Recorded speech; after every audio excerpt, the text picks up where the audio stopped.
kulanti waxaan daawadayaal ku soo dhawaada warbixin ku saabsan tobanka jaamacadood ee ugu caalamisan qaaradda Afrika. Inta aanan u guda galin warbixintan, fadlan haddii aad nagu cusub tahay subscribe saar barteena YouTube-ka adigoo heli doona warbixino caynkan oo kala wax badan aad ka faa'iideysan doonto. Kaalinta tobnaad waxaa si wada jir ah ugu jira jaamacadda Western Cape oo ku taala magaalada Cape Town ee dalka Koonfur Afrika. Waxaa la aasaasay sanadkii 1957. Waxay door weyn ka ciyaartay la dagaalanka faquuqii iyo jinsi nacaybka iyo sinaan la'aantii ka jirtay dalka Koonfur Afrika. University of Nairobi ama jaamacadda Nairobi oo kamid ah jaamacadaha ugu waaweyn dalka Kenya waxaa la aasaasay sanadkii 1956 walow markii dambe 3 jaamacadood ay ka sii farcameen. Waxaa sidoo kale kaalinta tobnaad ku jira jaamacadda Rhodes University oo ku taala gobolka Eastern Cape ee dalka Koonfur Afrika.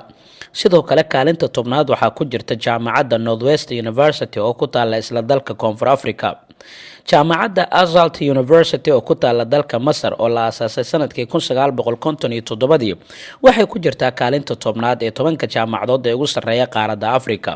sidoo kale waxaa kaalinta tobnaad ku wada jira Alexandria University, Al-Azhar University oo labadaba ku yaala dalka Masar, waxaana Alexandria la aasaasay sanadkii 1938. jaamacadda Al-Kauna University oo iyadana ku taala dalka Morocco oo la aasaasay sanadkii 1995 ayaa qayb ka ah 10 jaamacadood ee ugu waaweyn qaaradda Afrika. waxaana dhammaantood jaamacadahaas ay ku wada jiraan kaalinta tobnaad kadib markii qiimeyn lagu sameeyay jaamacadaha ugu tayada wanaagsan sanadkii 2017. jaamacadda KwaZulu-Natal ayaa ku jirta kaalinta 9aad ee kala sarreynta jaamacadaha ugu tayada wanaagsan qaaradda Afrika, waxaana ku taala dalka Koonfur Afrika.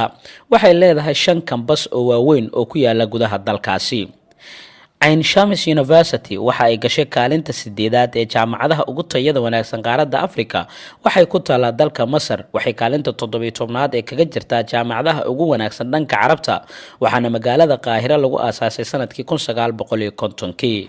University of Pretoria ama jaamacadda Pretoria waxay ka mid tahay jaamacadaha ugu waaweyn dalka Koonfur Afrika, waxaana kaalinta 7aad ee kaga jirtaa heerka kala sarreynta jaamacadaha ugu tayada wanaagsan qaaradda Afrika. waxaa la sheegay inay dhigtaan 50,000 oo arday, 3,000 oo kamid ah waa ajaanib, waxaana la sheegay inay leedahay 7 kambas. kaalinta 50aad ayay ka gashay jaamacadaha ugu wanaagsan dunida. University of Johannesburg waxay jaamacadaasi kaalinta 6aad ee ka gashay jaamacadaha ugu waaweyn qaaradda Afrika. waa jaamacadda ugu yar dalka South Africa. waxaa la aasaasay sanadkii 2005. waxaa dhigtay arday aad u fara badan kuwaas oo kaalimo wanaagsan ka galay, waxaana ay kaalinta 6aad ee kaga jirtaa jaamacadaha ugu tayada wanaagsan qaaradda Afrika. Cairo University waxay ku taala dalka Masar. waa jaamacadda 11aad ee ugu wanaagsan dunida Carabta.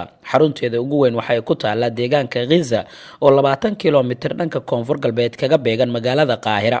waxay ku jirtaa kaalinta 5aad ee jaamacadaha ugu tayada wanaagsan qaaradda Afrika. The American University in Cairo waa jaamacadda kaalinta 4aad ka soo gashay kala sarreynta jaamacadaha ugu wanaagsan qaaradda Afrika, waxaana ay ku taalaa magaalada Qaahira ee dalka Masar. waxay kaalin wanaagsan kaga jirtaa kala sarreynta jaamacadaha adduunka. waxa ay dadka ka bartaan kulliyadda ugu badan ee ah luqadda Englishka, waxaana ay leedahay library-ga wax lagu akhristo ee ugu weyn ee ku yaala dalka Masar oo lagu akhristo luqadda Englishka. jaamacadda kale ee kaalinta 3aad ku jirto Stellenbosch University waxaa la aasaasay sanadkii 1918. waxay ku taala deegaanka Stellenbosch oo 50 kiiloomitir dhanka bari kaga beegan magaalada Cape Town ee dalka Koonfur Afrika. University of Witwatersrand waxa ay ka mid tahay jaamacadaha ugu wanaagsan dalka Koonfur Afrika. kaalinta 2aad ayayna ku jirtaa dhanka kala sarreynta jaamacadaha ugu wanaagsan qaaradda Afrika. 5 kambas oo ku yaala deegaanada miyiga iyo magaalada Johannesburg ayay leedahay.